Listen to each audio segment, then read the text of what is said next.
Right. So this is a technical module that you may even not choose this module if you want. So in order to continue in this module, you should have some basic understanding in computer programming, right? So this is a 2 credit module. So there will be only 2 lecture hours per week, and so this module is on programming the operating systems. So that means about it deals with some things known as processors and threads. So in future lectures, you will understand what is a process and what is known as a thread. So using those knowledge, we will go on building advanced application like network programming, or in other words, known as socket programming. So before coming into the concept of operating system programming, in the first few lectures in this module, we will be dealing on how to give uh, do simple tasks in operating systems using the Linux console. So we will be using Linux console and issue commands to the operating systems. Then after doing that, so those Linux terminal commands are a predefined kind of a program uh, to issue commands to the operating system. So the Linux terminal is the non-graphical method of interacting with the operating system. Then we are going to write programs using a high-level language. So the language that we will be going to use is the C programming language. Using the C programming language, we are going to write programs that that is going to do some tasks. That means interaction with the operating system, such as reading from a file, writing to a file. Likewise, simple tasks interact with the user, something like that. We are going to write some programs using the C programming language, and we are going to compile it using this compiler, generic C compiler known as GCC. So today you will know how to install this GCC. This is the compiler used to compile the C programs, and using that, we'll be writing programs to do simple tasks, uh, like the task that we initially did using the Linux based commands. We may be writing or repeating those programs written by us. So in these programs, what we are going to use is raw system calls. So you will understand what is a system call when I describe system calls in the lecture. Using the system calls, we are going to call those system calls and do the task that we want using the by interacting with the operating system. So at last, as I told you, we come to the core of our module, which is operating system programming, which will involve the processors, threads, and network programming section. So that is the a brief outline of this module. So first, today we will start from this learning outcome 1, which is the basic Linux terminal commands. So when it comes to the assessment of this module, you will have a project to do in this assignment, and you have to submit it before the end semester examination. I'll let you know about the project once just after you finish registration into this module, right? So and also we have an in-class test that will count 20 marks. One in-class test, most probably it will be a quiz but don't know whether I will be able to conduct it in the given circumstances. But it should be a quiz, and there will be software assignments. They will be either in class or take home. That will be decided according to the circumstances in future. So each assignment counting, adding up to 15 marks, we will have 5 software assignments from different parts of this learning outcomes. And so that will total up to 50 of your marks, and at the end semester examination there is 50. And as you belong to the new syllabus, so you need to score at least 35% marks in continuous assessment in order to pass the module, and in final evaluation also you need to score 17.5, and overall this total must add up to 40 in order to pass the module, right? So that is the brief outline of this module. So I have also uploaded this form A to LMS, and I gave your representative the module, LMS module enrollment key. I hope you have got it, and you have enrolled to the LMS. So we'll start from learning outcome 1. So as I told you, so it will use some predefined instructions. So in Linux terminal, those instructions are a kind of a set of written programs containing a set of instructions. When we call that program or that instruction, what is expected from that instruction or the command will be executed to interact with the operating system. So our first today will be dealing with that, right? So from the very first day, we'll begin Linux terminal commands. So as you have done computer architecture with me, I hope you all are having Ubuntu installed in your machines. So I also gave you a brief introduction on how to create directories and use Linux terminal commands in computer architecture also. So I'll just briefly introduce that part and go into some advanced commands using this. Right, first of all, let me delete this.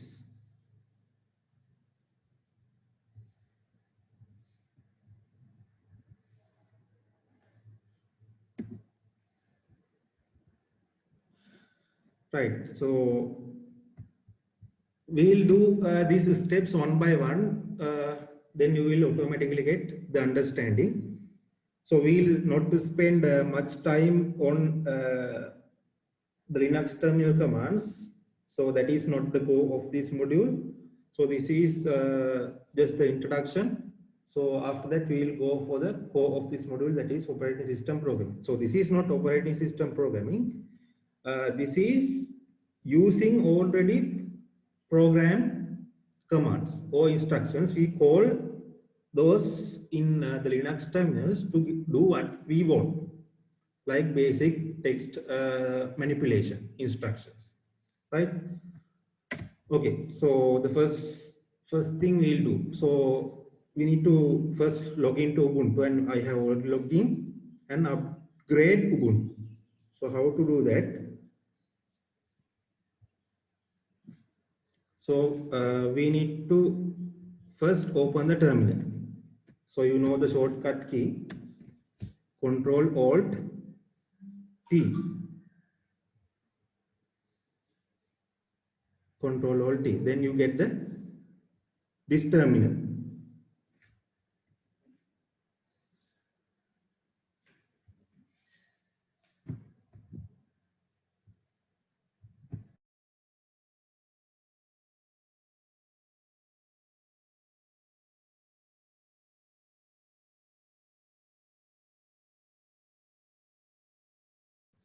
right?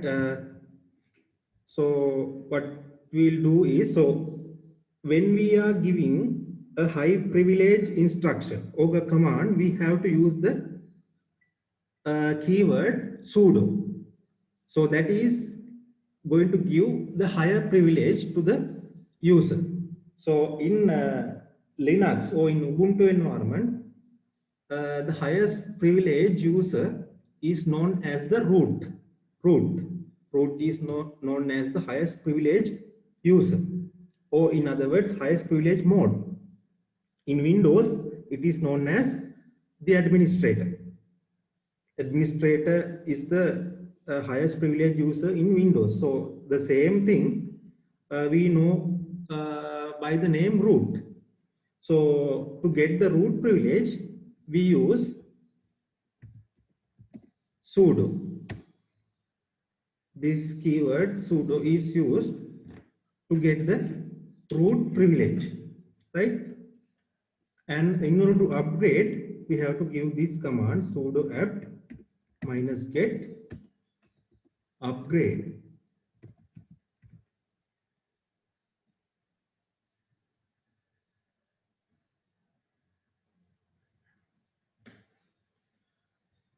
Sudo apt -get upgrade. So when you press enter, you will be prompted for the root password, right? So I am the root of this machine, so I am going to issue my password.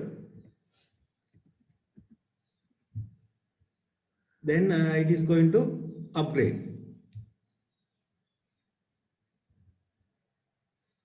So I have already upgraded, so now I'm not going to upgrade and waste your time. So when you do, make sure that you give here enter Y and continue the upgrading.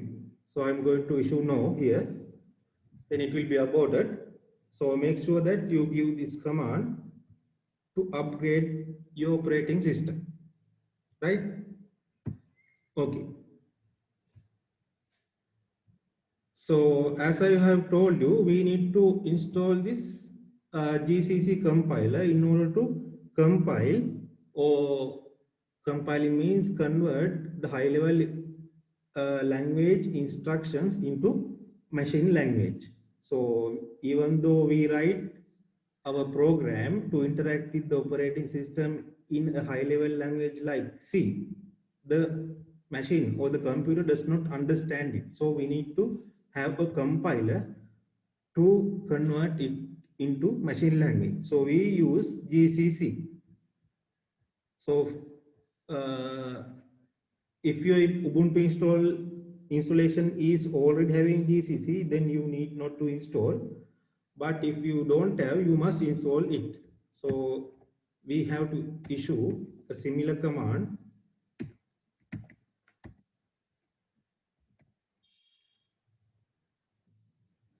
Sudo apt -get install. Now this time we need to install what? GCC. We need to install GCC.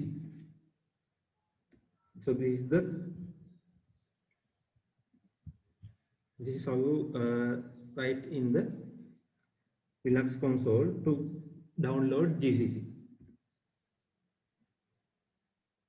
So I have already downloaded and installed GCC, so then I need not to worry. So, but you should do it, right?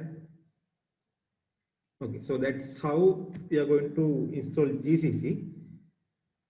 Then we'll move on. So not only that, not only GCC compiler, we have something known as build essentials, which have some libraries. So libraries means built-in functions, which deal with input, output, and processors and threads. So those things, there are inbuilt functions written. So these build essentials contain those things. So this is a kind of a library. So we need to install it in order to use maximum in operating system programming using GCC. So how to install? Sudo apt -get install, now not GCC but build essential.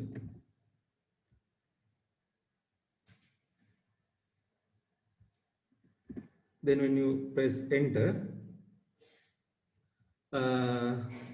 so I have already installed it previously, so no need to install for me, but you have to install in your machines these things if you don't have already. Right, so then we are going to download and install gedit. So in most of the Ubuntu installations, gedit is already there, but if you don't... Excuse me, sir. Excuse me, sir. Sorry, yes. Sir, we can see your screen, sir.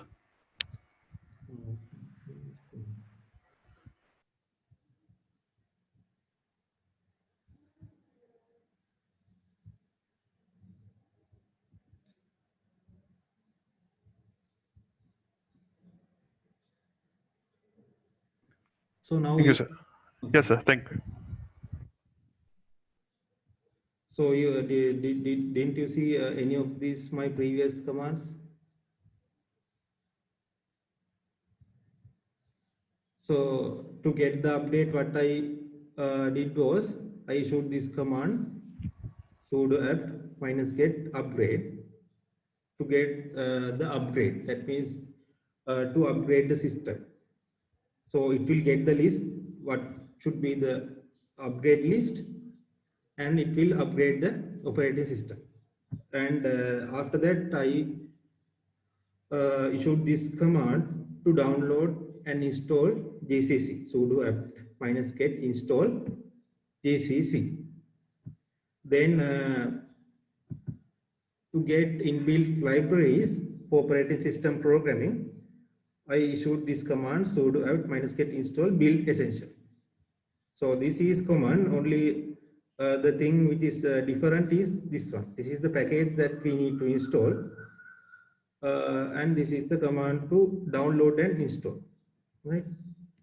So if you don't have gedit, what you have to do is sudo apt -get install gedit.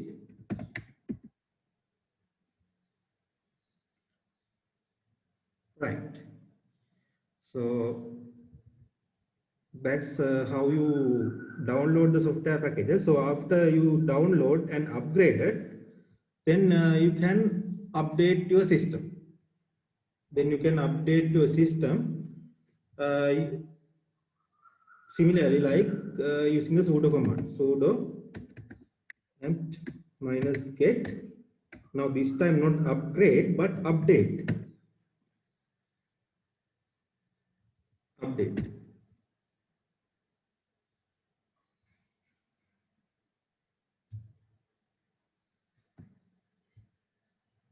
Okay, so even in my machine it is running the update. So we have to wait until it is finished or asking for a prompt. Okay. So I recently updated my machine, so it will not run.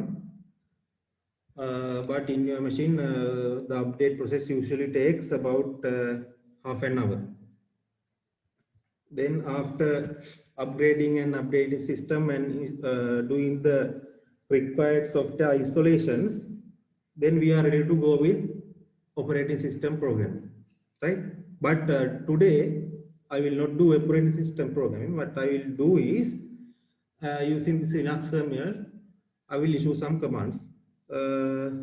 Maybe the things you already know, right? Okay, so we updated Ubuntu and we have already opened Linux terminal, and I have already explained this before also. So in Linux terminal we have something like this. So after @mark, what we have is the host name. host name, and this is username. So the format is username at host name. That means this user in this machine. So my machine installation name is Nilmantha Virtual Machine, and the current user is this one. So this user can change according to the current logged in user, but this host machine name is not changed because there is only one host machine here. So that is the format of issuing a command in Linux terminal. So what we have is username at host name, and then we have this symbol. I have previously also explained this tilde is for the user directory in home directory. It means home / username. For example, so this Nilmantha is this current user. So this tilde is home / that means in the home directory. We have this user, right? So I'll show graphically how this home directory is residing in the hard disk or memory. I'll show that in a little moment. So when you click this file explorer, what you get is this place, home directory. That is not actually the home, but inside home directory, the present user's directory. It means home / the present username. So these are the contents in the present user.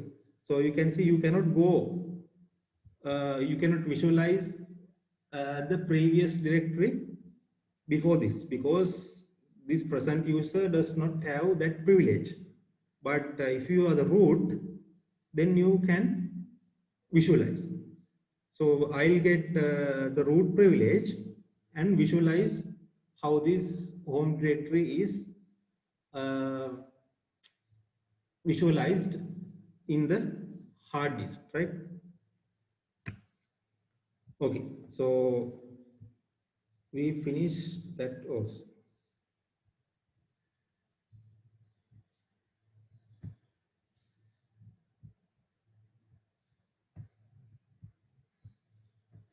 So I have prepared this set of questions as a workshop. So we'll continue doing this, right? So we explained the host name and username in Linux. I hope you have understood it. So this that is the syntax of display. So this is username and host name, right? Okay, so now we'll move. So these things I have already taught you in computer architecture, but we'll do that one to refresh your knowledge. So we are asked to go to the desktop directory in home. So we are already in the home directory. So you know this one. Either you can use CD desktop, or you can give the full path. How to give the full path? Tilde, that is standing for the current present user in home directory, and desktop.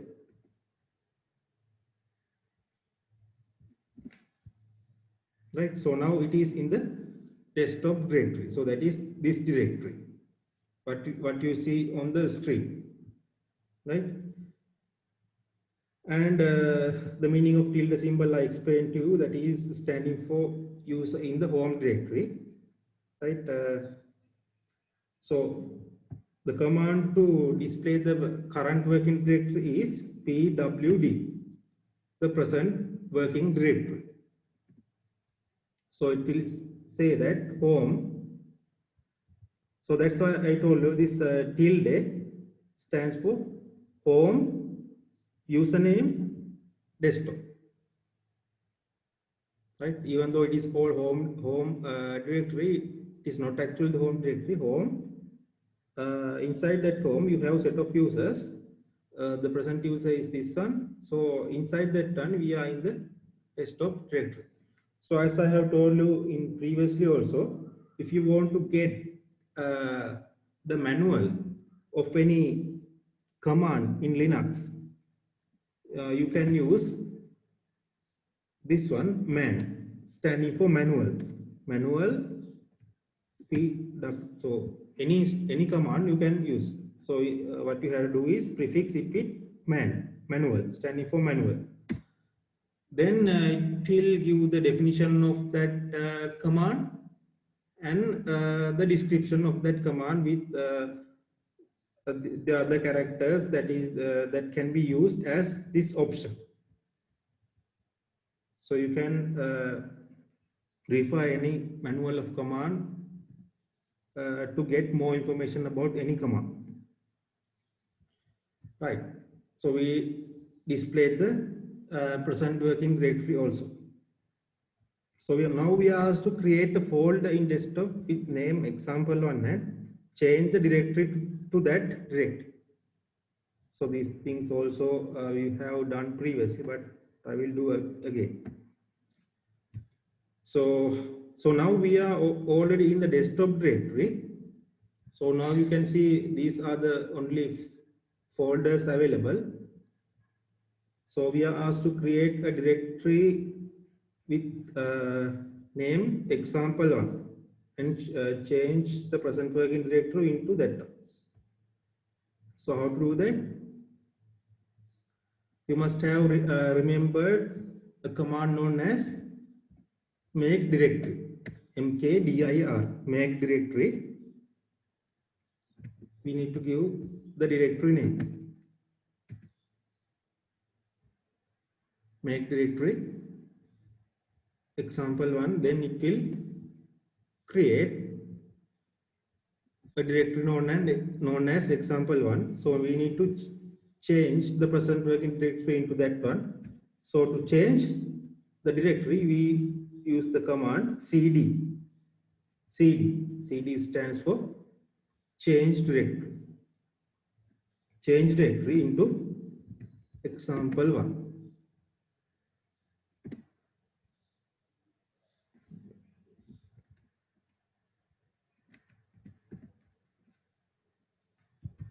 Right, so now we are in that directory. So that's what we have been asked to do, right? And in the next one, we are asked to go back to the previous directory and rename example1 as folder1. Okay. So as I have told before also, there are several ways of going back to a previous directory, either using cd double dot.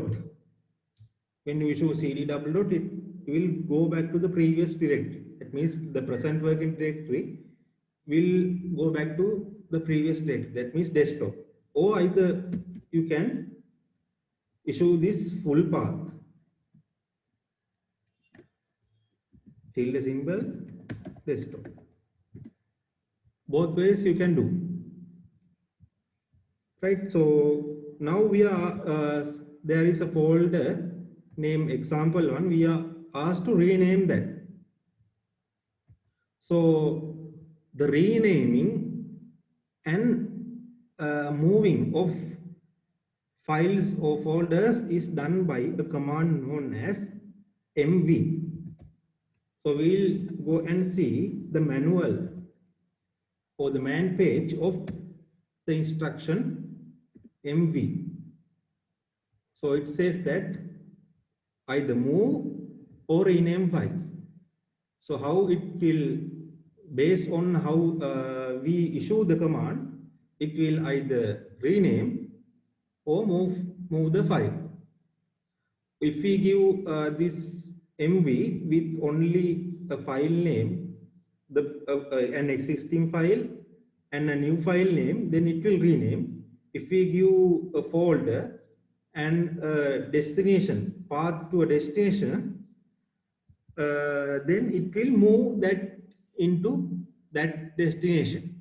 So based on how we issue the command, it will behave in two ways. One is to move, another is to rename. So now we'll use it to rename this folder or directory, example1 as folder1. So we can use the command mv. What we are going to rename is example1. What we are going to rename is example1. Then we are going to rename it as folder1. We'll check whether we have done it. Yes, the previous directory has been renamed as folder1.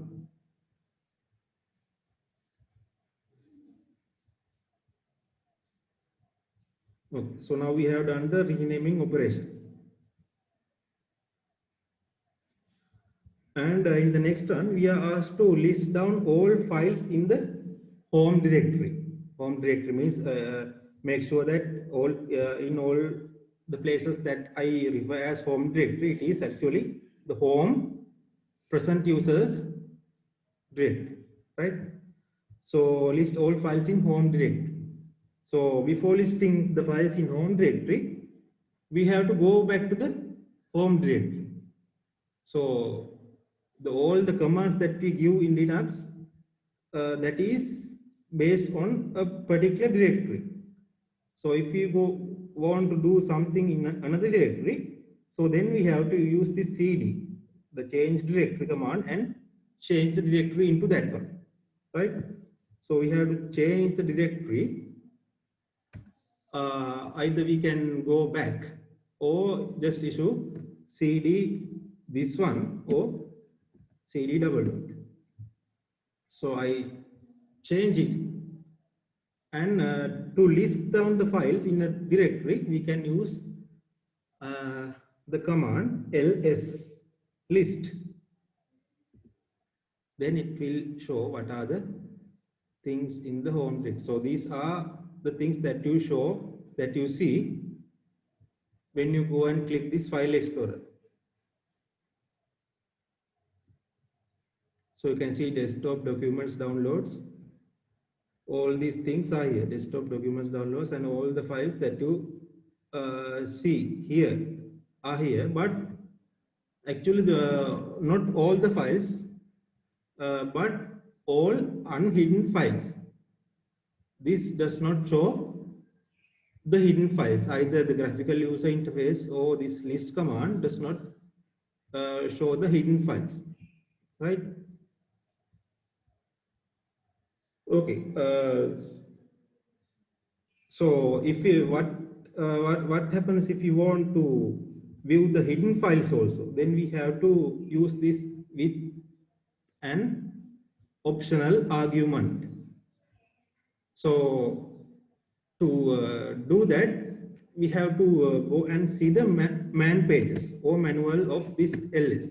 In there you will see that there is an argument to see the hidden files also, or to list down the hidden files also.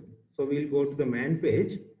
So as it says, it is for listing directory contents.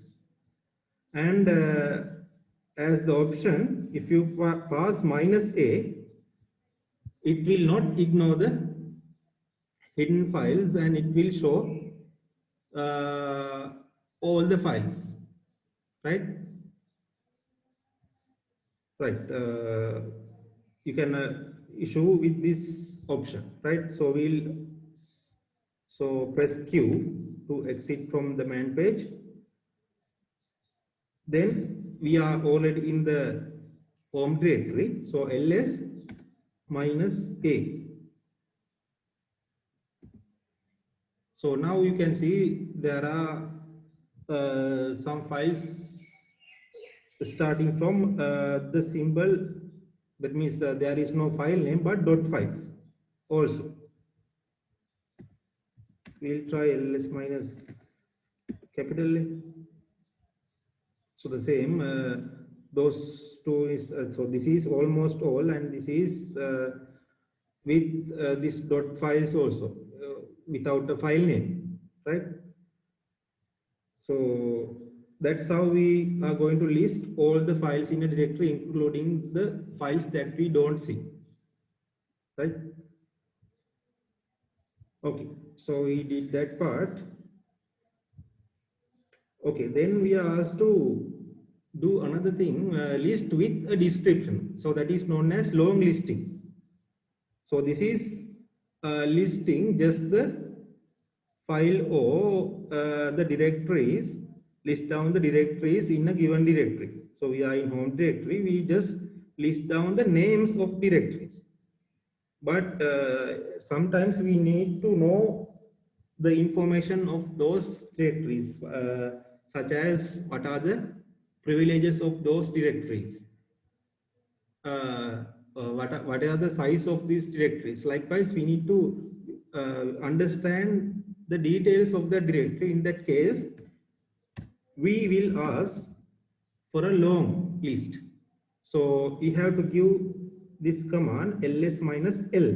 That means give a detailed description of the contents of the directory. Then you can see it gave all the directory names, but along with directory name, you can see other information related to that particular directory, such as these ones. So these ones are the privileges. These ones are the privileges. This is the number of directories or files inside that particular directory. So in desktop, we have 34 another directories inside that one, and inside these things, there are only 2 or 3 directories present. And this is the name of the user. This is name of the user, and this is name of the user group. So in operating systems, we can group a set of users and assign privileges for that group. You can assign privileges for a single user, or you can assign privileges for a group of users. So in this machine, I am the only user. So then my group, my individual ID and the group ID are same. Otherwise, if there are multiple users, a group can be created out of them and given the privileges for that group. And this is the block size.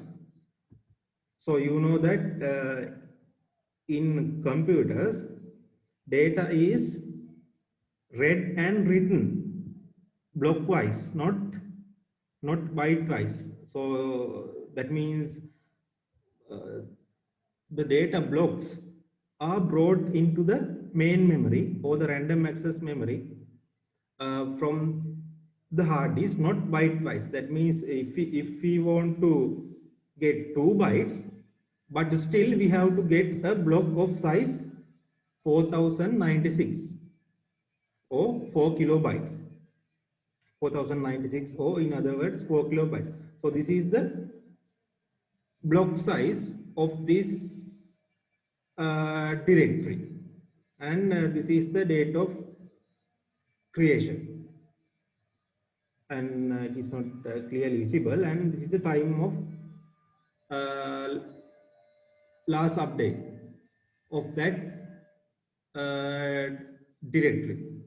So we recently update this because we created the directory. So that time is here. That time is here.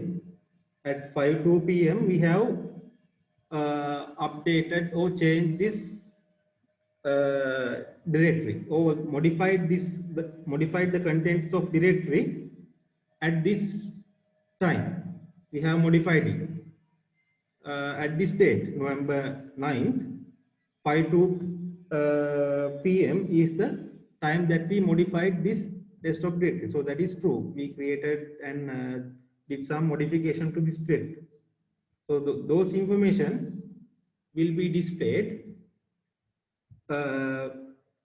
when we list this in long format.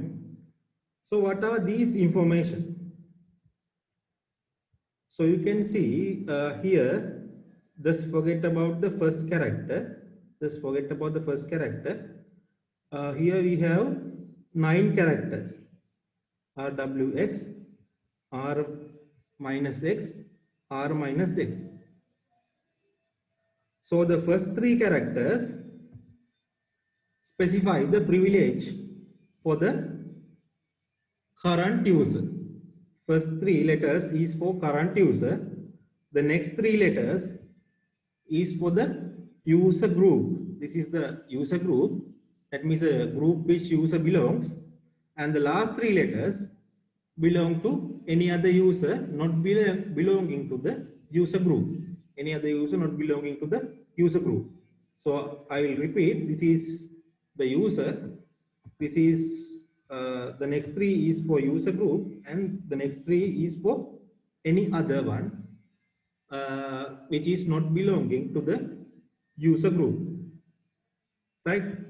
And what is R standing for, what is W standing for, what is X standing for? R stands for the read privilege. That means this user is able to read or visualize the contents of this directory.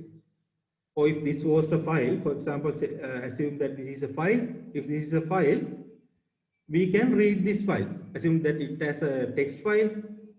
If this is a text file, this user can read this text file. And the second one is W, standing for the write privilege. This user can write, or that means modify the contents of that file.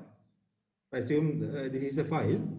I'm assuming for your understanding. Assume if this was a file, then this user can write or modify that file, contents of that file. And X stands for execute privilege.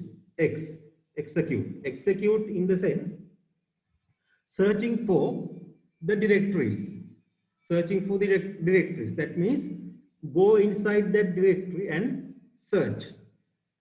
So if this was a file that is not applicable unless it is an executable file. Unless it is an executable file, it will not be applicable.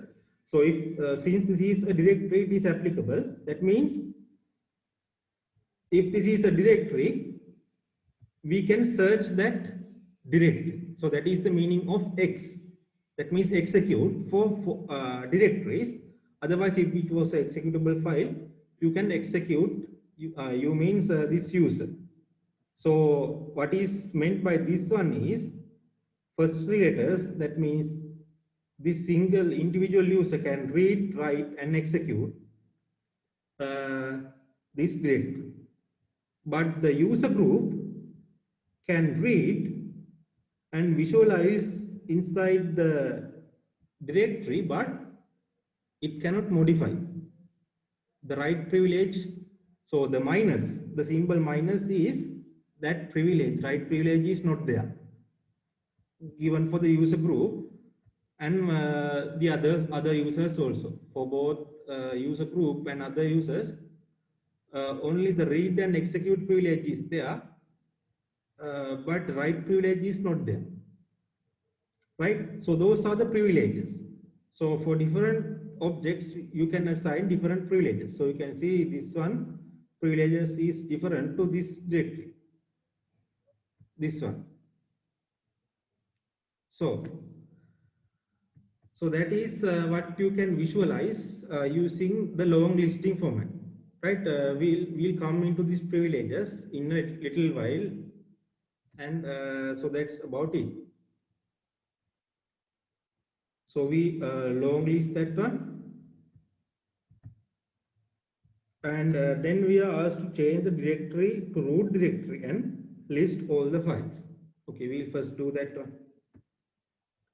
So how to change the present working directory to root directory?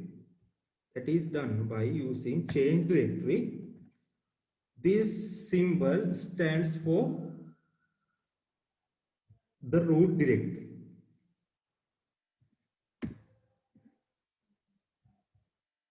this / is the root directory. So now you saw that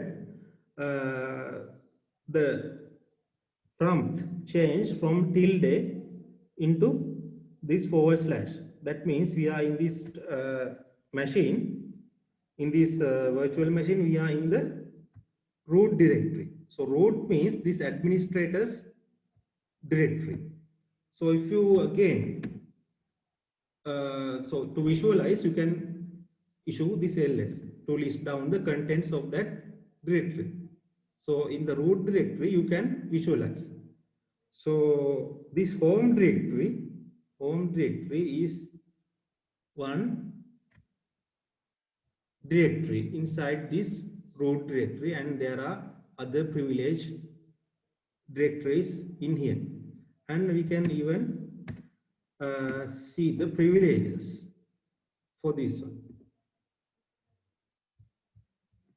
So you can see there are many files, and so we can see the privileges has been assigned not to the user but to the root. That means in order to read or write and execute in the folders or directories in the root directory, you need to have the root privilege, or you have to become the root user.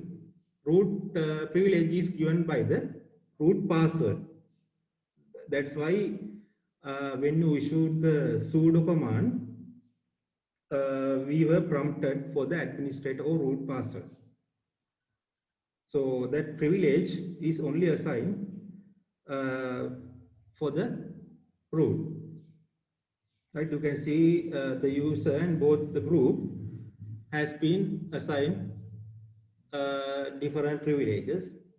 If you only become the root, then you can read, write, and execute.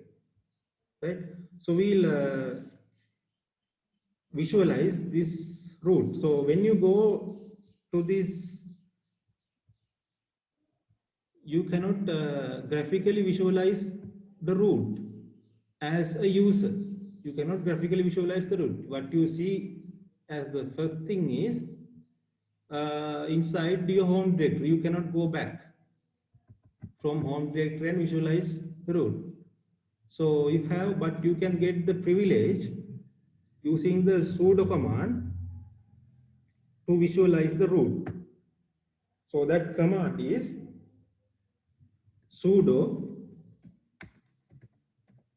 nautilus. Then you will be prompted for the sudo password, because that is a root privilege action. Then you have to enter the password.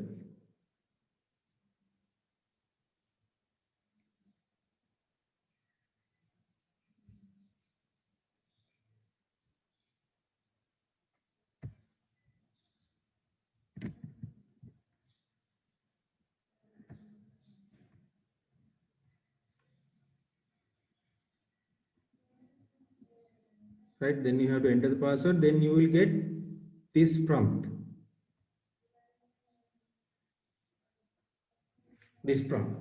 So in that one, you have something known as file system root. Then you can visualize these folders.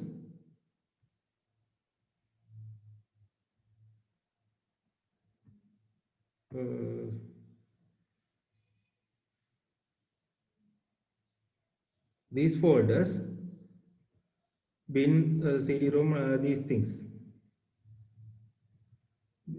things in the root. So this is a graphical tool to visualize the contents of the root. And you can see the home directory is also one. So if you go to home directory and open it, so you can see the user. I'm the only user here, and inside that we have the previous things that we saw in the home directory as the home directory. So as I told you, this home directory is not the real home directory. It is the user inside the home directory. That's why I specified you previously, right? So in order to get away from this GUI, you can either manually close or. So in order to terminate a process or a current ongoing command in Linux console, you can issue the command Control-C. Then that command, ongoing command, will be terminated. Right? So that is how we visualize the root and its contents. Right? Then we are asked to change the directory back to desktop and issue a single command and delete the directory folder 1. So that means we are asked to delete the folder that we created and renamed before. So for doing that, we have to change the directory into desktop. Now we are in the present working directory is root. So if you issue the command pwd present working directory, you get the result that you are in the root directory. So we need to change the directory and we have to specify the full path. Home directory, desktop. And now we are in the desktop directory, so now we have to delete this one. So this one is an empty folder.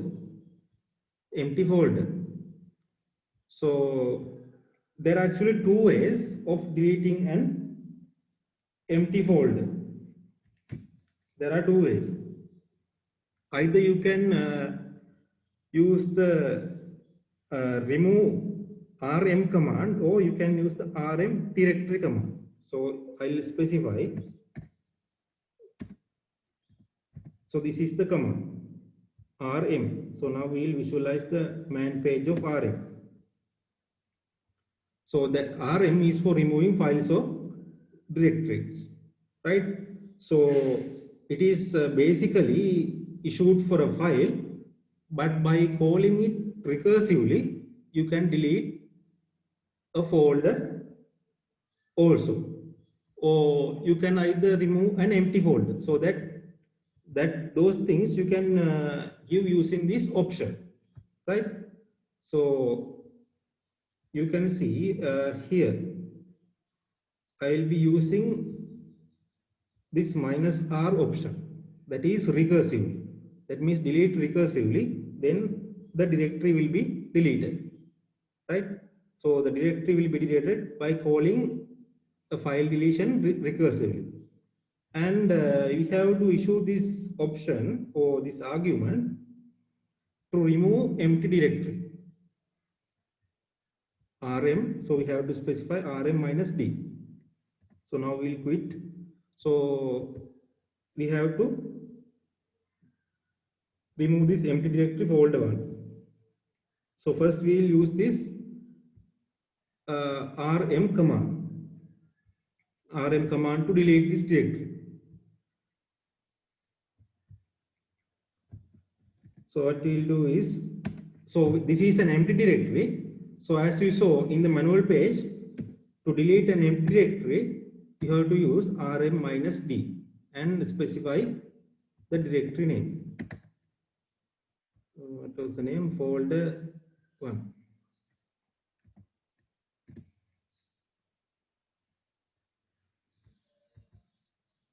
So you can see it is not longer there.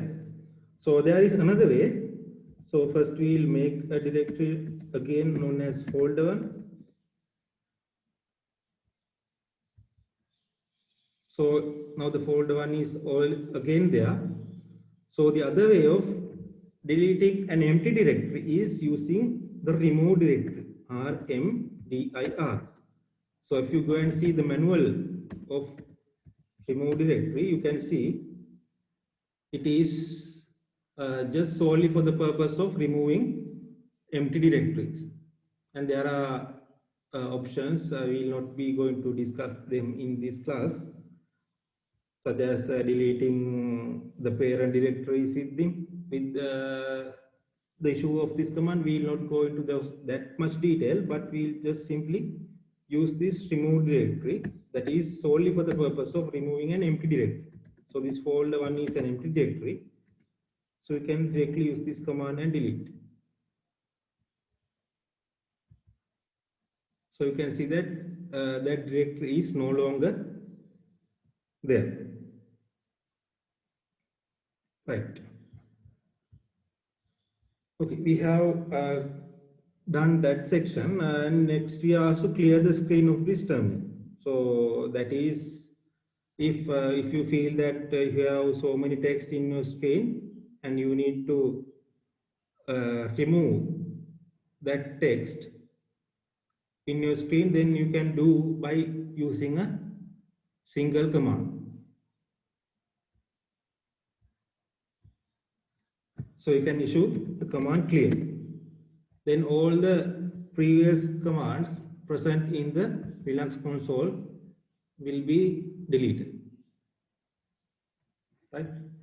Okay, so we have covered that section. Now we'll go for the next part of our workshop. So as I showed you in the module information sheet also, this module is mostly based on workshop-based learning, and there will be very less amount of actually lectures in the form of presentations. So most of the things, the operating system concepts, you will understand in the form of workshop by doing and understanding and listening, right? So I'll upload the video of this workshop. Then even if you don't understand or catch up at this moment, you can later watch this workshop video, and later you can catch up and you can learn the commands and programming concepts, anything. Right. So in the next part, we also create a folder and move it to the home user directory. Okay. We'll create a folder named folder 1.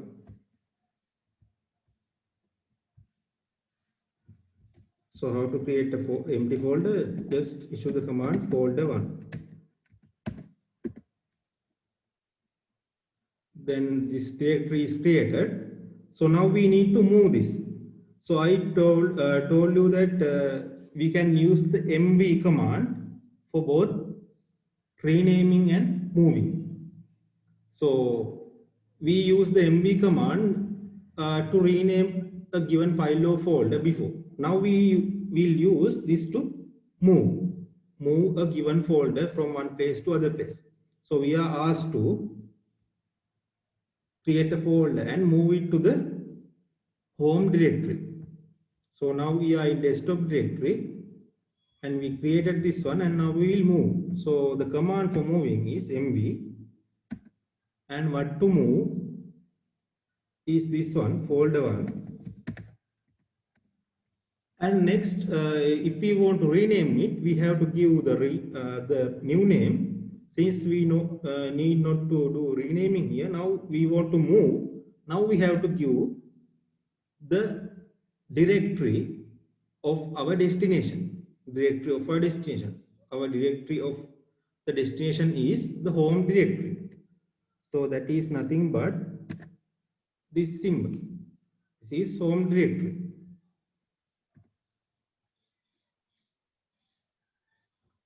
Right, so now you can see there is no longer a folder 1 in desktop directory, but we'll check whether it is in home directory. So we'll go back to home directory and list the contents there.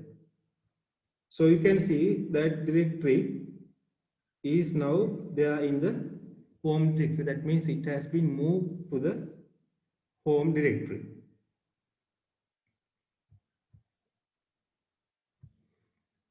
Right. Then in the next section, we are asked to open gedit and save a file as txt1.txt in desktop. So you are already familiar with gedit by working with computer architecture session. You must be familiar with gedit. You know how to call gedit. Just issue the command gedit.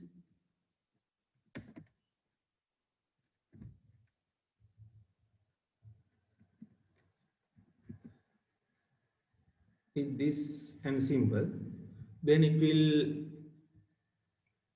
open the gedit, and we also save this one as, click the save button, then we can save in desktop as txt1.txt.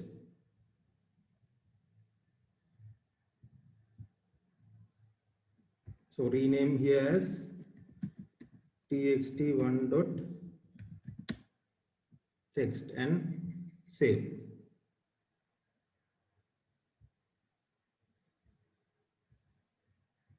Okay, so now using the gedit, we were able to create a text file and save it as txt1.txt.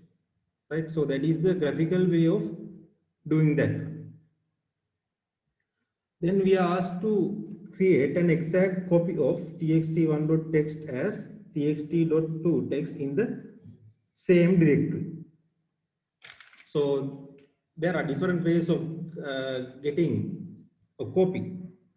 So in this example, I will use one method. So there is a command known as cp, copy. So if you go to main page of this command cp, you can see copy files and directories. Right, so it is for copying files and directories.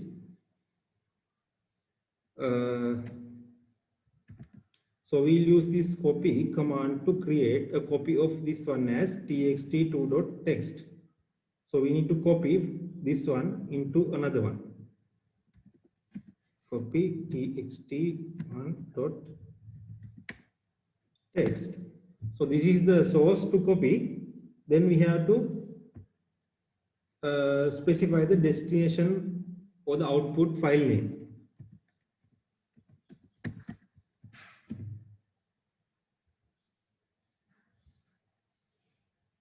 So make sure that when you type, there are no typing mistakes.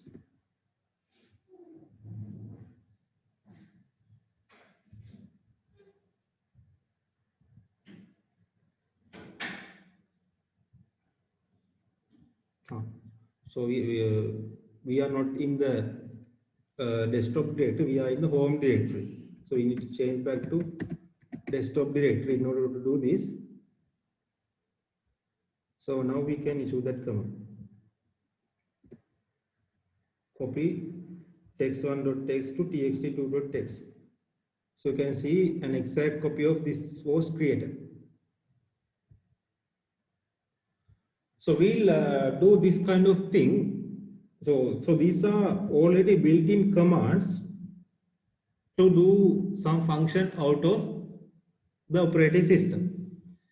In the learning outcome 2, we'll write a manual C program and issue system calls to do this task. So this copy command, even though it is a two-letter, it is not one instruction. It is it stands for a set of instructions. That means it is a program, and these are the kinds of arguments given for that program, right? So this is like calling a function. This is like calling a function. We call a function with arguments. So this command is like calling a function. So when you call the function, all the instructions inside that function will be executed. So we'll create this kind of functions to issue row system calls and to get our task done using GCC. We'll compile and issue row system calls to the operating system in future lectures. Now we are using built-in functions and use the Linux terminal to get the task we want. And when you come into that section, you will understand you will have to write a lot of code in order to get this kind of simple task done, right? Okay, so we'll move on. We did this one and we did this one also.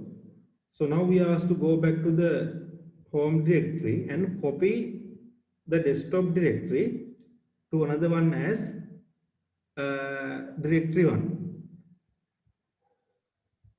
Okay, so we now, so this text one is just a file. So this is not a directory. Now we are asked to copy a directory. So we are asked to go back to the home directory. So you can issue the command cd double dot, go back to the home directory.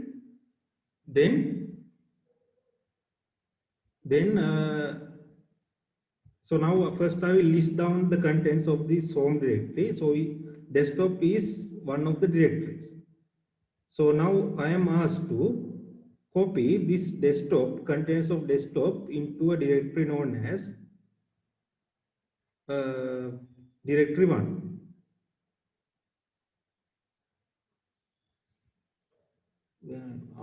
Okay, here. Copy the desktop directory to a directory known as directory 1. So for that one, so it is not like copying a file.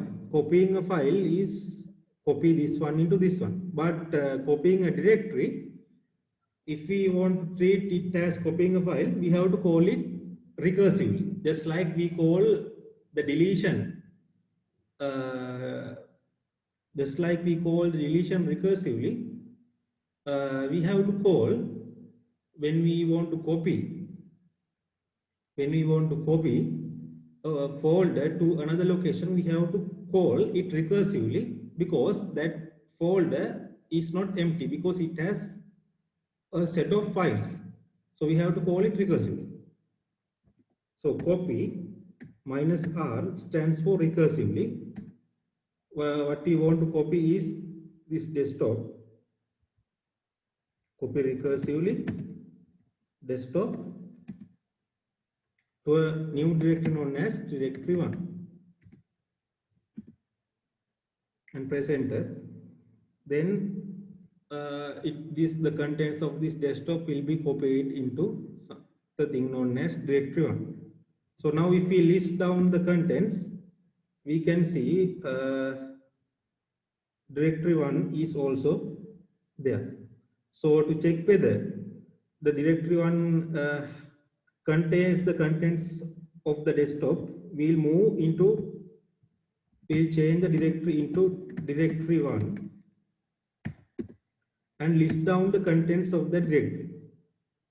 So you can see what we have in the desktop, what I have in the desktop is already there in directory 1 also. That means it has been successfully copied into that directory. That means copying is successful. That means when we issue the copy command, a file copy command recursively, that means it is a directory copy. It will copy the directory by calling it recursive.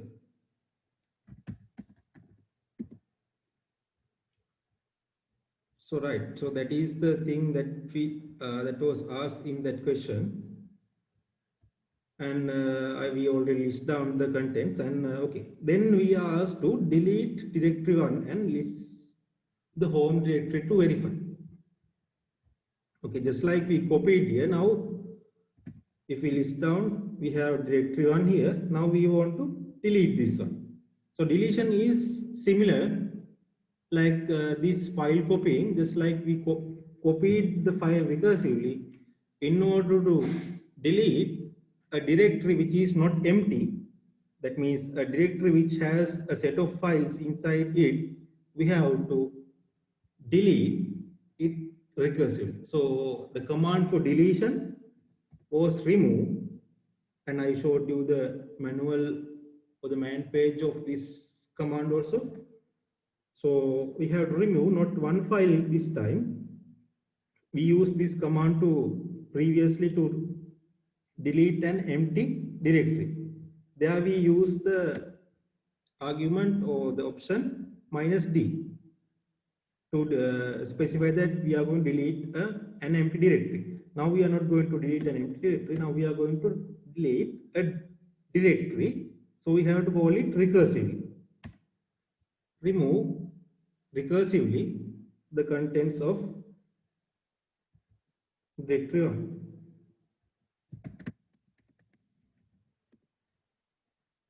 Then it will be deleted. So we can list down. Now this directory 1 is not longer there. It has been deleted. So that's how you delete. You call the file deletion command recursively, then it becomes a folder deletion. Right. Then we are asked to go to desktop directory and observe privileges of a file txt2.txt. Right, so we'll go back to that. So now we are in the root directory, so we'll change the directory to desktop.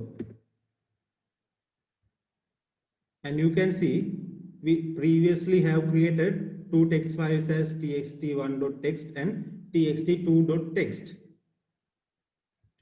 You can visualize the privileges, the size, the change time, the modified time of any given file using the command stat. Using the command stat. So we'll first see the manual of that command. So it says that it says display the file of file system status. So for a given file, you can visualize what is its privileges, its size, etc. Right? So we are going to visualize what are the privileges of this txt2.txt.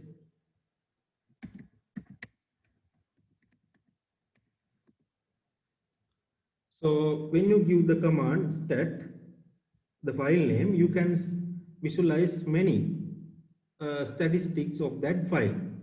So first it will specify the file name and its extension. Then the size. So this is an empty file, it is 0 size, and so it is not using any blocks. And IO block size is again 4 kilobytes. And it specifies the device which is this file is attached to, and many other options, inode, links. And what is important for us is this user and group ID. So the user ID and group ID are same because there is only one user in this machine.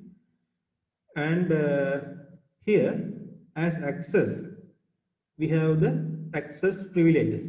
So this kind of thing was also shown in ls-l command also. In long list format also, some of the information of this stat was shown, not all of them, but some. So as the access privileges, we have this. So for the user, we have read, write permission only, but not execute. And for the user ID, read, write, not execute. And for others, read option. There is no execute permission because this is not a directory or an executable file. And the last access to this file is just a moment ago, 5:39.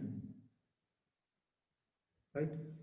This is the modified time and date, this is the change time and date. So access is just getting the access to it, that means opening it. This is modifying is writing, modifying and change change is something like renaming the file.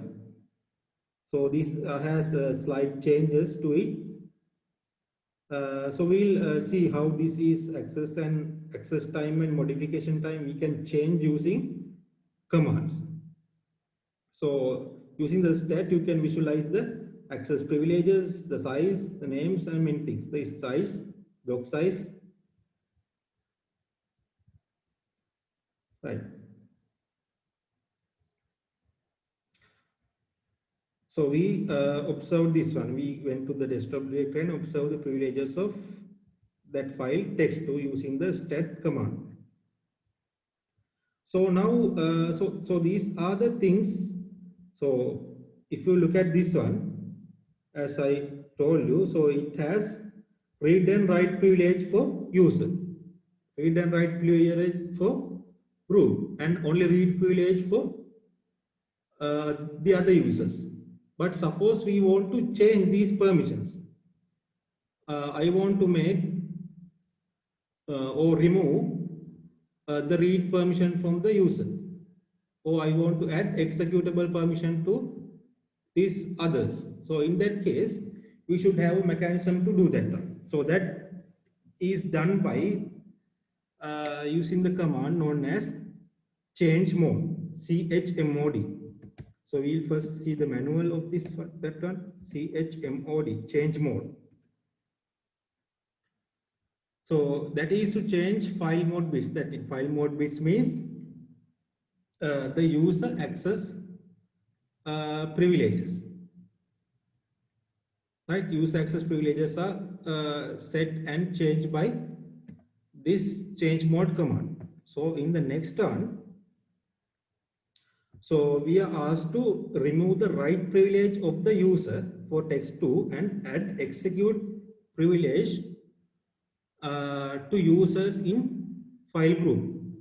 So in change mode, in this command,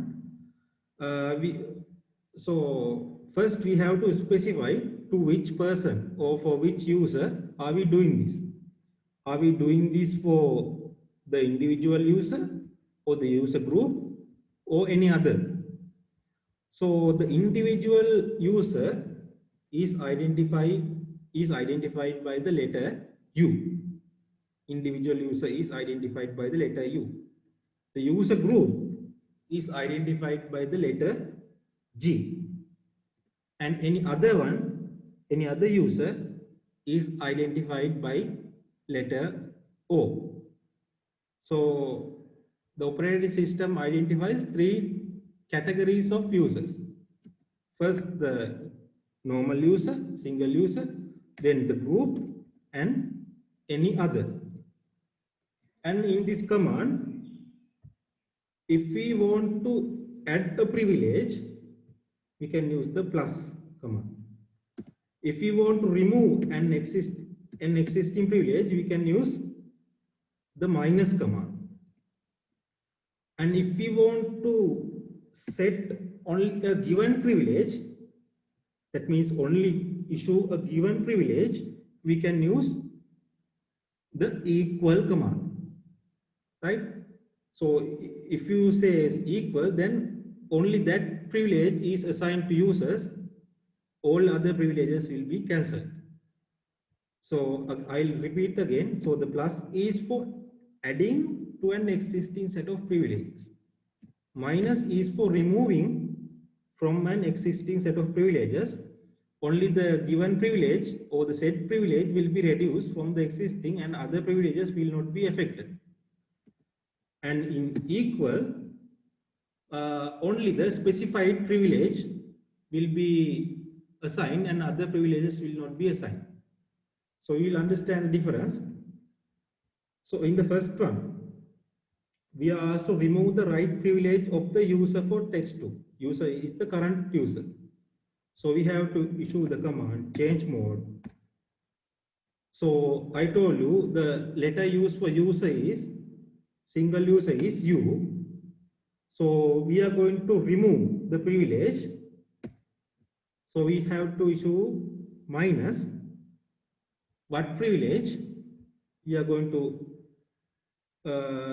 remove is the write privilege. The write privilege we are going to remove. So we have to say W. So this says from the user remove the write privilege of what? Of this file txt2.text. txt2.text. Okay. Now if we go back to this stat command and see the access privileges of that user. So in here for the user we have rw minus. That means the user has read, write and no execute privilege, but it has write privilege. So now we remove the write privilege. So we will check whether it has been removed. So we can go stat txt2.text. So now you can see the user is only having the read privilege. This write privilege has been removed from the user and other privileges are not affected. Here other privileges are not affected, but this write privilege has been removed. Right, so that's what has happened after we issue this command, right, for removing the write privilege from the user. And next we are asked to add execute privilege to users in file group. Add execute privilege to users in file group. So how to do that? So we have to use this change mode command to change the access privileges. So how to identify a user in a user group? That is G. We have to add a privilege to existing privileges. So we have to use the plus. And the privilege that we are going to add is execute, that is X, to the file txt2.text. And the command was run successfully. So now we will visualize the statistics of this text2 file. So now you can see the previous users privileges are not altered, but in here the user group previously had only read, write privileges, but it did not have execute privilege. But here you can see after we give the user group the execute privilege, it has been added to the user group. Now you can see in the user group all read, write and execute privileges have been given. So that's how you change the access privileges of the files, right? Okay, so we did that one, and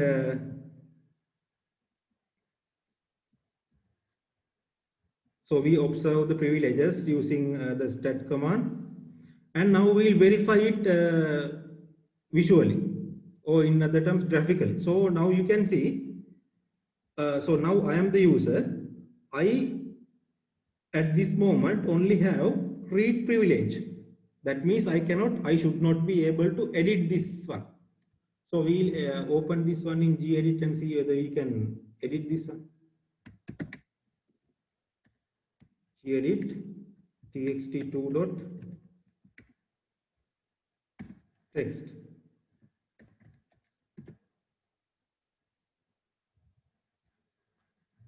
Okay, I'll write something and try to save.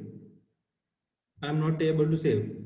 The save button is not active, and we can see this file is present as read only because I don't have the privilege. I don't have the privilege to write to this file. If I want to edit this file, so I'm not able to now save. I have to close without saving. So if I want to get back my privilege, so I have to give the privilege. Change mode to user, add to existing privilege, write to txt2.text.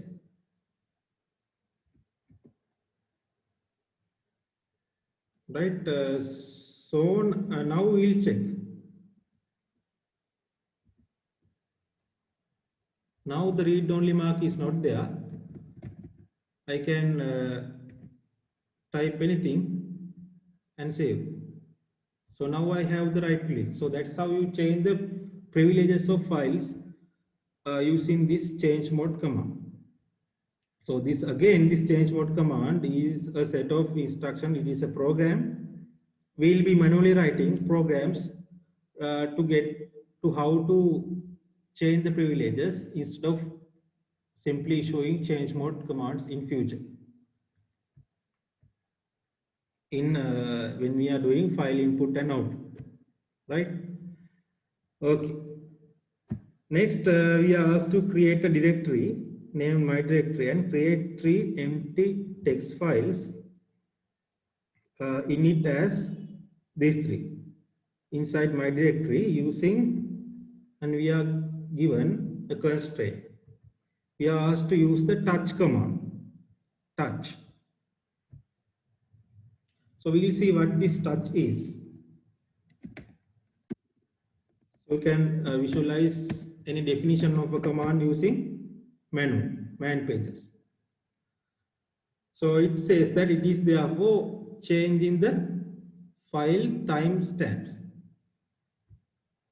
right?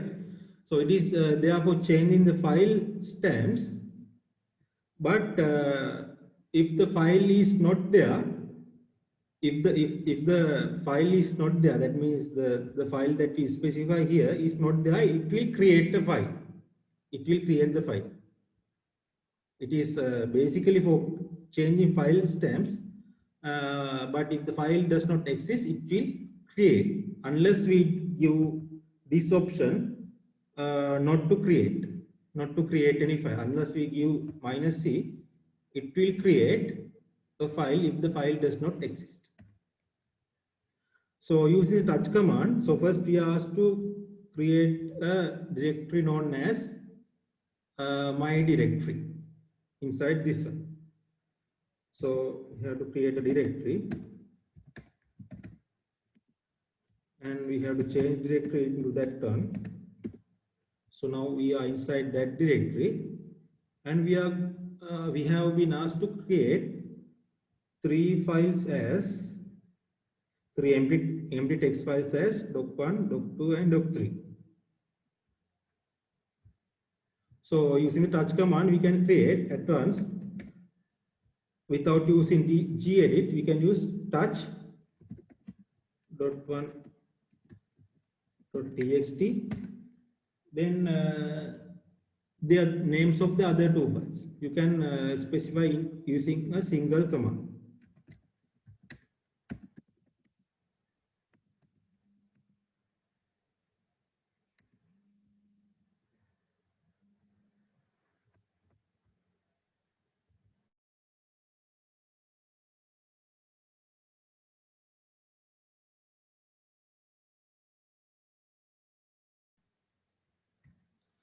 Right,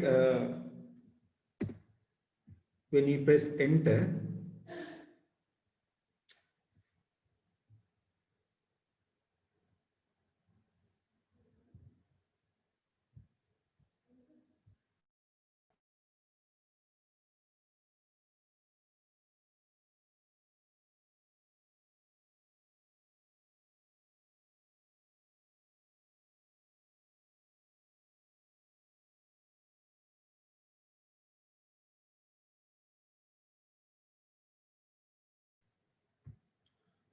so there was a technical difficulty and my connection went out. So I think we are back again and you can hear me and you can see my screen, right? Okay, so we were here. I was writing this command to create 3 empty text files right? So that was created in the graphical user interface. I cannot see it, but we list inside this one. So you can see that 3 text files have been created inside this directory using a single touch command. So as I told you, even though it is there to change the timestamps of a file, if the file does not exist, it will create, unless you ask it specifically not to create a file.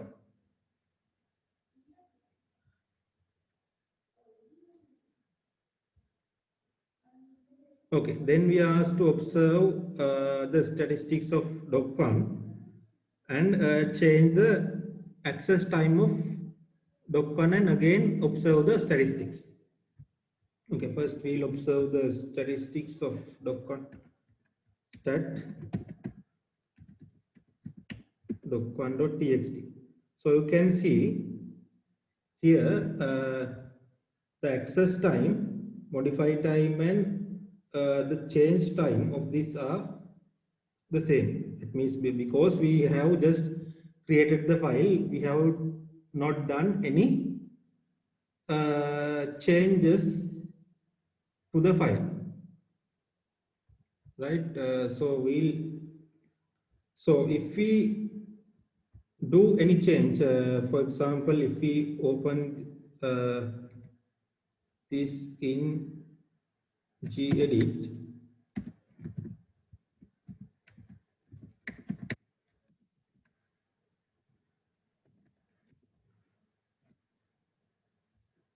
and write something and save and close, again go and observe the statistics. So now we can see we have accessed and modify and change it. So the time we can see, this is 6:1, this is 6:03 p.m. So the access and modification time are changed. But suppose we want to, so if you open a file, that means we access, and if we modify it, that means we have typed and modified it and changed it. So that means we have changed it, and so when we open it in gedit and do any changes, so all of these are changed. But if you want to only change the access time, we can do that using that touch command. So touch -a stands for change the access time of that file, doc1.txt. So in this command, what we will be doing is we change the access time of this doc1. So we will use the stat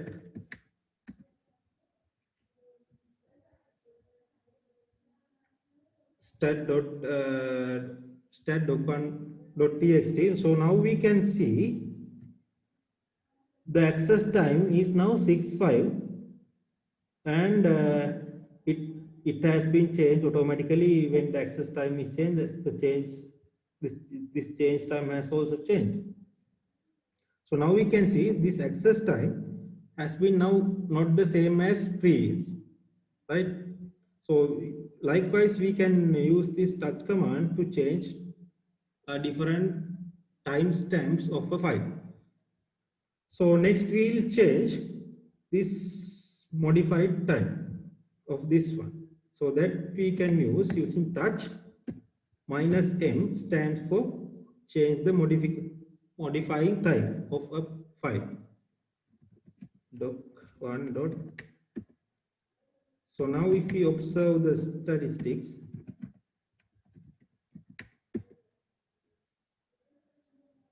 you can see it has been modified, but the access time has not been changed. That is the previous value. It is this value, but the modified time is a moment ago. So you can see this change time will change when modified time and access time, modified time or access time is changed. This change, that means it change something, either access or modify. This change will occur, but when it is access, it will not modify the modifying time unless you open it manually and change. Then when you close it, when you close the file, all this will be set at that time stamp. So if you want to manually do, you must use the touch command to change the modified time, and to change the access time you can use touch -A. Right, so that is the procedure of doing that. So we did this one, change the access time, we change the modification time, and observe the statistics. Right. In next one, we have to open the doc2 in gedit and write hello, I am texting document 2, and save and close. And we have to display this text in terminal. Okay, we will do that.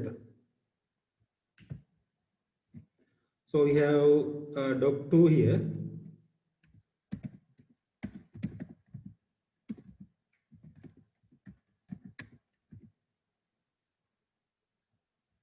So I'll write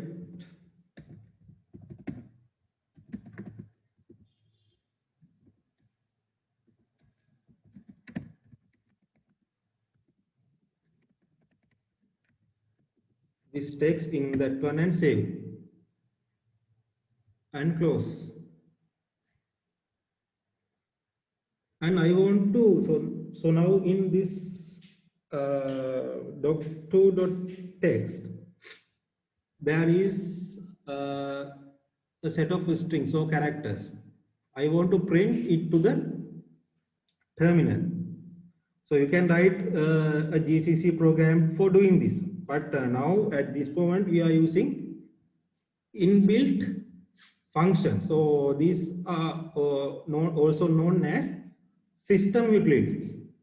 So we are going to use the Linux terminals system utilities, or in other terms, these commands for doing that task.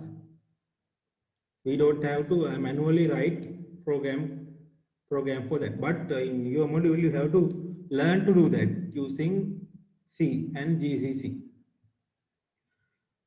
So now we'll get the content of this one and output to the screen. So that is the function, that is what we have been asked to do in this one, right? In that one. So that thing we can do print to screen using a command known as cat, standing for concatenate. So we can visualize the manual of that command. So the function of this one is to concatenate files and print on the standard output. Standard output means the string. Standard output is the string, standard input is the keyboard in an operating system, unless it is changed. So the default or the standard output is the screen, standard input is keyboard. So what it will do is, it will collect, concatenate means collect files, output, and print on the screen. Not only that, it has, this cat command has several other tasks also. We will discuss what are those tasks in this workshop. So first we are asked to print the contents of this doc2 to the screen. So for that one, we can use cat doc2.text. Then you can see it printed the content inside that one, to the screen. So you must have remembered how it was difficult to write a set of string to the screen using the assembly programming. In assembly, you have to set the registers and specify the variables and get them and output to screen using the macro, and you have to pass the arguments. Likewise, there was a process, but in here there is, you have to only call a function, or in other terms a command. So in that command they have written the high level programming code. So assembly is low level. Here in this module we are going to write high level programming code and compile using GCC and get the output. So we will demonstrate these kind of functions in future. So that's how this cat worked. So now this cat system utility, we use that one to print from a single document into the screen. So we'll move on. In next one, we are asked to create a directory name my directory 2 in desktop and create two empty text files as doc1 and doc2 inside my directory, but this time using cat command. So here we use the cat command to print to output. Now we are asked to use the cat command to create files.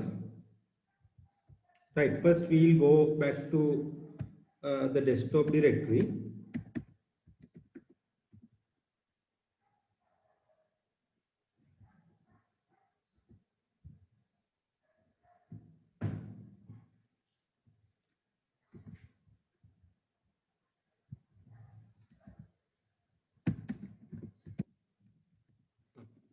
In order to go to the desktop directory, you have to type the full path to go back to the previous directory.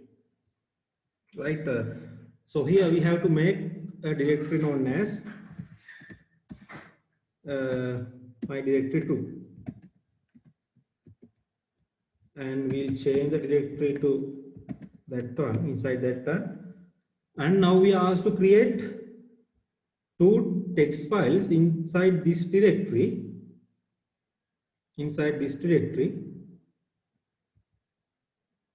Right, inside this directory as doc1 and doc2 using the cat command.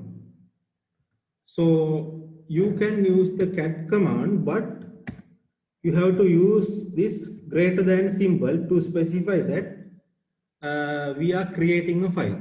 This greater than symbol is, if we use before the file, it is specifying that we are going to create a file. So if you list the contents, you don't have any content here inside this my directory. So now you can, using the cat command, using this greater than symbol before the file name, you can create a file. Cat doc1.txt. So if you use the greater than symbol before the file, then it says that you are going to create a file. Then it will not terminate, but you have to press Ctrl D to get out of that command. So now if you list, you can see an empty text file has been created.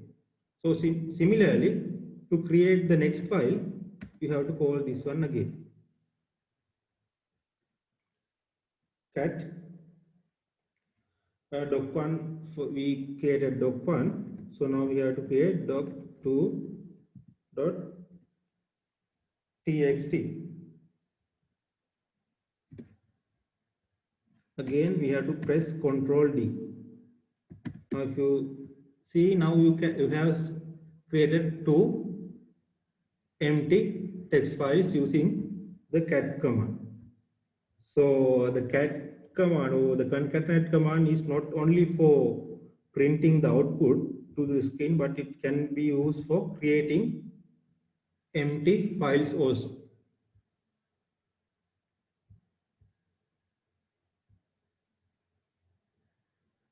So we did this one. So next we also write the content, this one into doc1, this one into doc2 using gedit, and display the written contents on both files using a single command.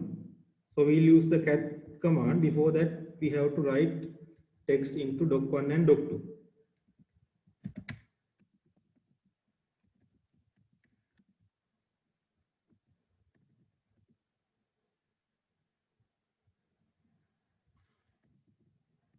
So I'll write hello, I'm text in doc1. Save and close. Then open doc2.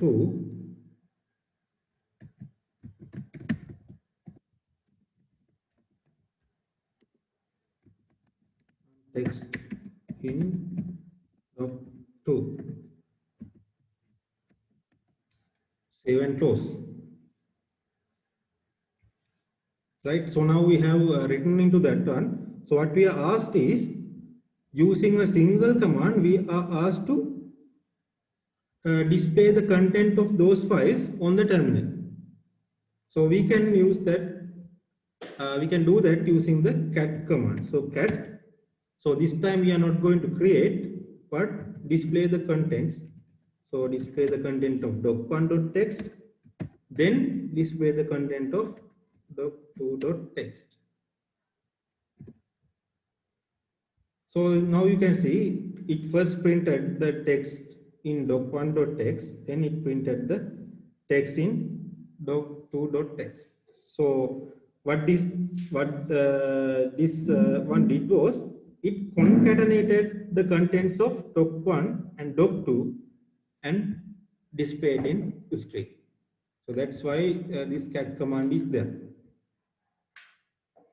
Okay, so there are some other applications of the cat command also. So now here we are asked to append content of doc1 to doc2 and display the contents of doc2. So what is meant by append? Append means add at the end. So that means there are a set of existing text in a file. What we are going to do is, at the end of that text file, we are going to add something to it without affecting the original content. That is known as appending. Appending means add at the end. So we are asked to add the content of doc1. That means anything written in doc1, add to the end of doc2.text and display doc2.text. So first we need to append. So we can use cat command to append content of one file to other. So we need to append content of doc1. So the append symbol is this one. When there are two greater than symbols, then it says to append. Append the content of doc1 to doc2.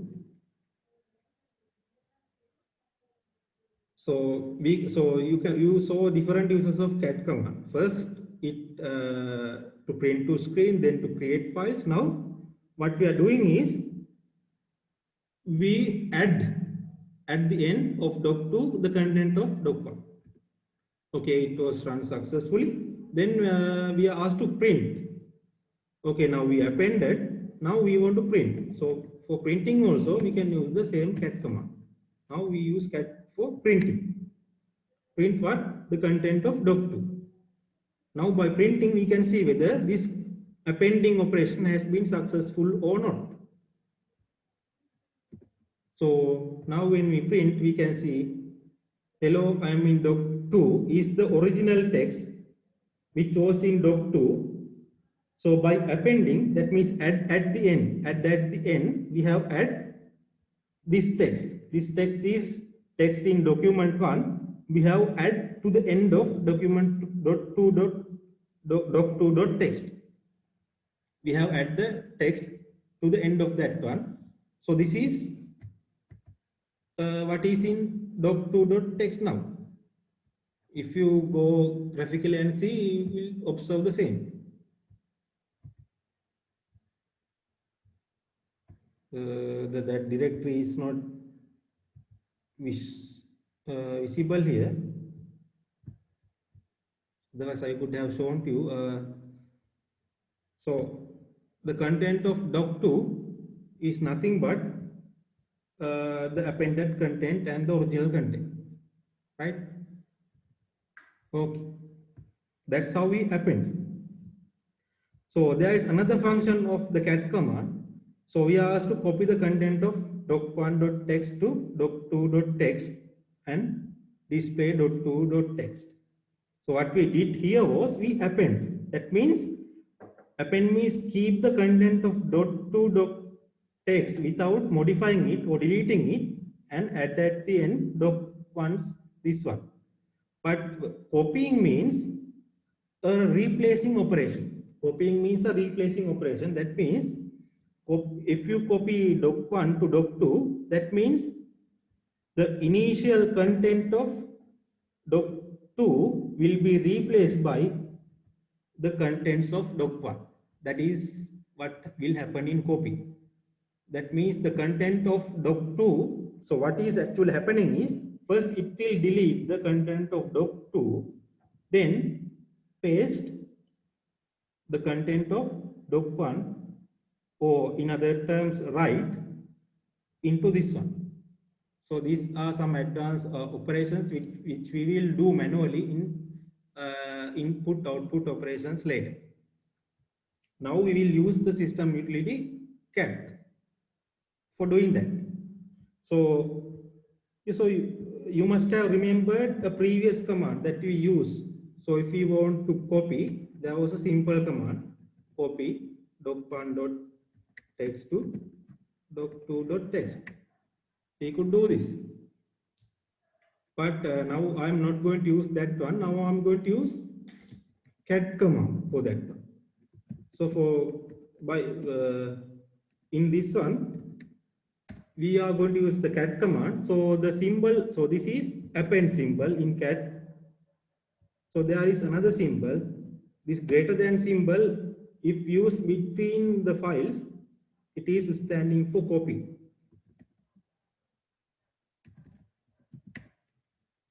So greater than symbol before. If we use greater than symbol before the file name, then it means create the file. If we use greater than symbol in between the file names, then that means copy the content of doc1.text to doc2.text. That is the meaning. So it ran. Now we will print the content of doc2 and see whether it worked. Cat doc2.text. So now you can see the content of doc2 is not this one, but it has been deleted and replaced by the content of doc1. Only now this is there. No appending, no previous content. It has been totally deleted and again replaced. Means a copy operation has taken place. Right. We did this one. Then we will at last we'll see how we can log off and create users or shut down, restart using the terminal. First we'll see how we can log out using the terminal. So these are simple commands that you can remember. So we can do that using gnome session quit. Then it will ask whether us to log out or not. If you press log out, then you can log out. So that is the same thing that we can do using this one. using the graphical user interface. Here we can use the terminal. So this is known as genome terminal. That's why there is a command genome session quit. Okay, then we'll see how we can shut down the operating system using Ubuntu. There are two ways. So the shutdown and reboot are root privileges. So you have to call the command sudo shutdown. Then it will ask for the administrator password. When you give the administrator password, then this will be shut down. If this is shut down, I will not be able to conduct the workshop. So I will terminate this command using Control C. So I told you there is another way of shutting down, that is using sudo init 0. Sudo init 0.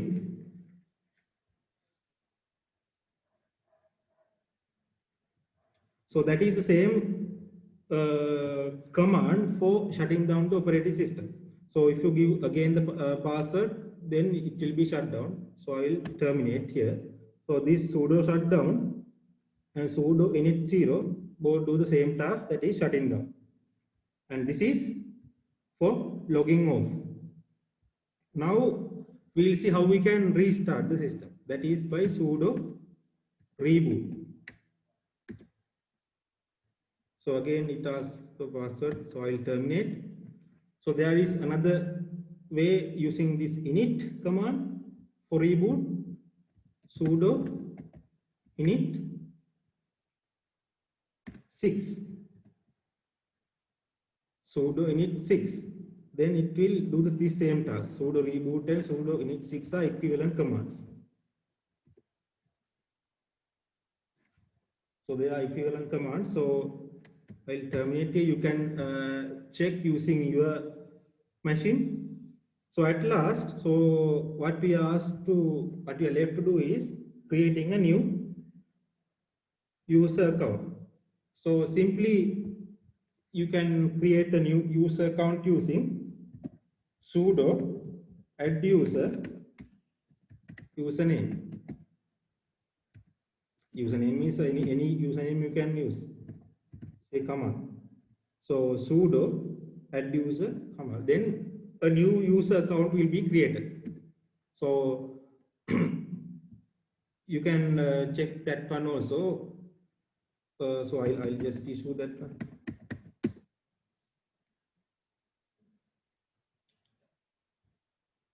So you can see a new user was created and there was a group created, right? And we need to first set a new password. You can set that one. And you can enter details. Likewise, you can create this account using this terminal. So that is the content that we have to cover today, and that is all about Linux terminal commands. That means using system utilities in Ubuntu Linux terminal to get simple tasks done, like user input and output, writing to text file. So for these tasks, in future classes, we will see how we can manually write C programs to do these tasks, right? So that's all about it for the lecture. So you can move to the next lecture if you don't have any questions.